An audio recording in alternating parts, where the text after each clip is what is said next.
Hello and welcome to today's tutorial. I am so excited to bring you this project. Definitely the K-pop Demon Hunters is one of the most popular party themes this year. All the cool girls want this for their parties, and imagine having this beautiful Derpy and Sussie piñata is just gonna take it to the next level. My name is Isabel and I teach beginners how to make their own piñatas from scratch using my printable templates, which are designed for beginners. So you don't have to worry about getting the proportions right. Also, I'm going to show you my hack on how to fake the 3D volume without using balloons or any complicated techniques. So grab your template and your materials, and let's get started. You can find the full list of materials in the description of the video. The first step is to build the base. So the first thing we need to do is print out our template. The template includes black and white pages and color pages. We will use the black and white pages to make our main template. The color pages include the elements we will print and attach to the piñata, such as the eyes, the mouth, etc. For better results, I recommend you print the color pages in the highest quality possible. You can adjust this in your printer settings before printing. For the next step, we only need the black and white pages, so you can keep the color pages aside for now. We'll line up the pages and join them using clear tape or a glue stick. Once we're done, we're going to cut out our template and then transfer it to cardboard. If the cardboard has printed letters or logos, we should try to keep those facing the inside of the piñata, because sometimes if our paper is too thin, they may show through. So it's best to keep any printed areas inside the structure. We will be making two identical panels, one for the front and one for the back. We will also need to cut several cardboard strips. These will be the sides of the piñata. You can make them approximately 10 to 12 centimeters wide or between 4 to 5 inches. During this step, pay attention to the direction of the ridges of the cardboard. We want to keep these coating across the strips, as this will help them bend much easier. So make enough strips to cover all around the sides and then roll them to make them more flexible. Next, we'll attach the side strips to the back panel. For this step, I prefer hot glue and a little bit of tape. Some people find it easier to use tape only, so this is up to your personal preference. Take the back panel and start attaching the strips, bending them to follow the shape. I find it easier to do the head first and then the ears separately. Now we're going to insert the rope. Mark 2 dots at the top center.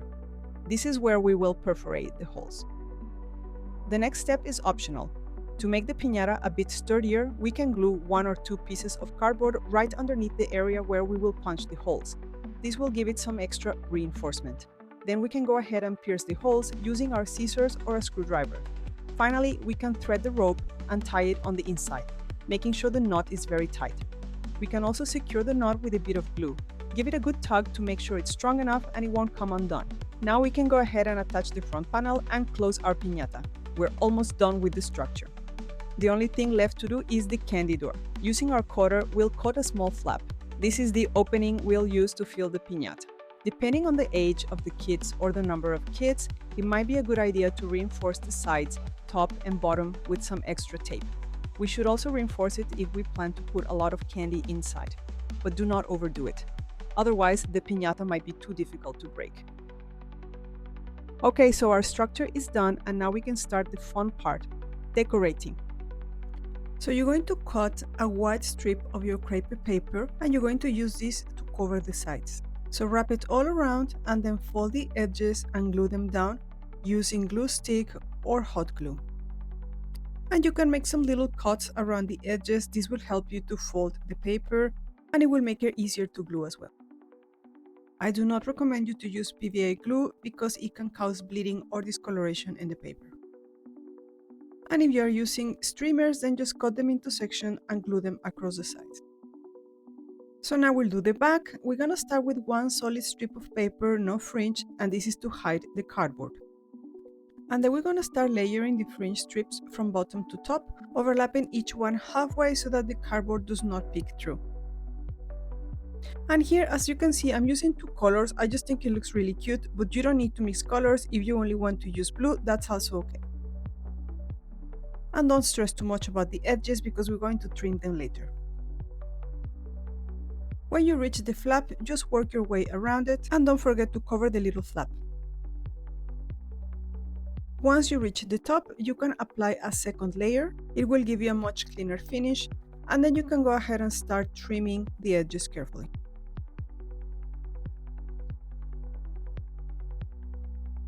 And now comes the really fun part, which is decorating the front. So for this, you're going to grab your main template and you're going to trace it over thin cardboard. Cereal boxes are perfect for this. Sometimes frozen pizza also comes in this type of cardboard, and here in Australia they also use this type of cardboard for the packaging of soft drinks, so that's what I'm using here. So once you finish transferring the template, you're going to separate the ears from the head. So now we're going to be creating the volume on the head, and this is what gives the piñata this nice puffy and fluffy look, which makes it look really expensive even though it's super easy to make. So let me show you how. So we're going to cover the head with scrunch newspaper. Plastic bags or bubble wrap also work really well for this. So if you are like me and you have a lot of plastic bags hidden somewhere in the kitchen, this is your chance to put them to good use. Try to make it more or less even, but it doesn't have to be perfect because we're going to be covering later. You will not believe how good this looks once finished. Next, we're going to grab a few tissue paper towels and use them to cover the newspaper underneath. This will give us a smooth surface to work with. Use hot glue to secure the paper towels at the back and trim any excess paper. This is how the finished piece should look. Then we're going to do the same with the other pieces. Now we're going to cover each one of the pieces with crepe paper fringe. Start with a folded strip to cover all around the edges and glue at the front and back. Then layer the fringe from bottom to top, fold the edges and glue at the back and give it a little trim if needed. Now we can go ahead and glue the pieces in place. And it's already looking so good. Now for the fun part, grab the face pieces and cut them out. If they're split in two, just join them in the middle using tape or your glue stick. Place everything first without glue to check spacing. We can use our main template to compare and check the placement of each piece. Once we're happy, glue them down with hot glue. The next parts are optional, but I think they look really cute. The tongue, fangs, and Sussie. Glue them onto thin cardboard first, and attach. We can use a popsicle stick or a food skewer to fix Sussie in place. If you want to, before fixing it, you can cover the bag with some colored paper, as the bag will also be visible. And that's it! Look at these two! They are so cute! If you're happy with it, you can leave it as is. But if you're feeling a little extra, you can add a cute tassel at the bottom. Real easy, let me show you. Cut around 15 or 20 strips of crepe paper, around 30 centimeters or 12 inches long. You can make them longer and mix different colors. Gather all the ends, give them a little twist, and hold them together with a bit of tape. Then pierce a hole at the bottom to insert the tassel and fix it with a bit of hot glue. And with that, your Derpy Piñata is finished. Super easy, super cute, and super cheap. It looks amazing and so professional. I am so happy with how this turned out. If you end up making it, please share your pictures and tag me on social media. I love seeing all your work. If you have any questions, suggestions, or requests, please feel free to leave me a comment.